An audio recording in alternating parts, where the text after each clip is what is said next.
अध्यक्ष महोदय, एक रस्त्याचा विषय आहे.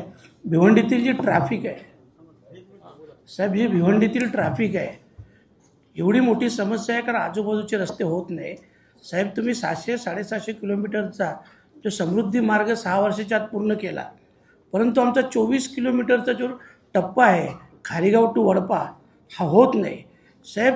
याच्यात मी 8 महिन्यापूर्वी थर्ड पार्टी ऑडिटला टाकलं. त्याच्यात साहेब रिपोर्ट आले. ॲक्च्युली 21 कोर फक्त घेतल्या, 14 कोर एकदम निकृष्ट दर्जाच्या रिपोर्ट आला.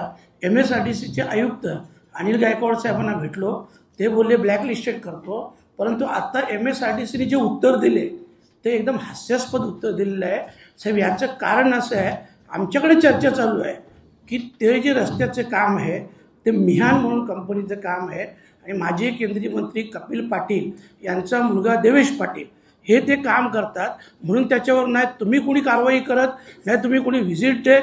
आता तुम्ही तिथला अंडरपास बघितला, तो कधीही पडू शकेल साहेब. माहिती नाही किती लोकांचा मृत्यू होऊ शकतो. तर अशा याच्यात MSRDC वाले आले असतील तर तुम्ही फक्त उत्तर द्या.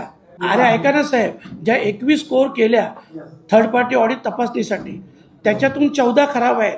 तुमचं ॲक्च्युली 40 डिग्री पाहिजे, 40 तर 2च ला होती फक्त, 35 पण फक्त 4 का 5 आहे, बाकी सगळे खराब आहेत. मग त्याचं तुम्ही रिपोर्टिंग काय केलं? त्यांना ब्लॅकलिस्ट केलं. मी तर तुम्हाला सांगितलं होतं नुसतं ब्लॅकलिस्ट नका, यांच्यावर देशद्रोहाचा गुन्हा दाखल करा, कारण हा देशाचा पैसा आहे, लोकांचा पैसा आहे.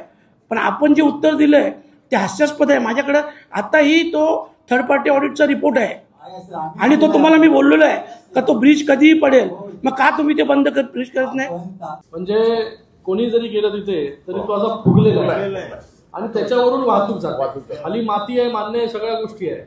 पण आता जो ब्रिज अजूनपर्यंत त्याचं पूर्ण काम झालं नाही, तो असा फुगलेला आहे ब्रिज. म्हणजे पहिली माती टाकली, नंतर ब्रिजच्या बाजूचा असं लावला असं वाटतंय. तो अंजूर दिव्याचाच 21 मधून जर 14 खराब आहेत म्हणजे 66% रस्ता खराब आहे.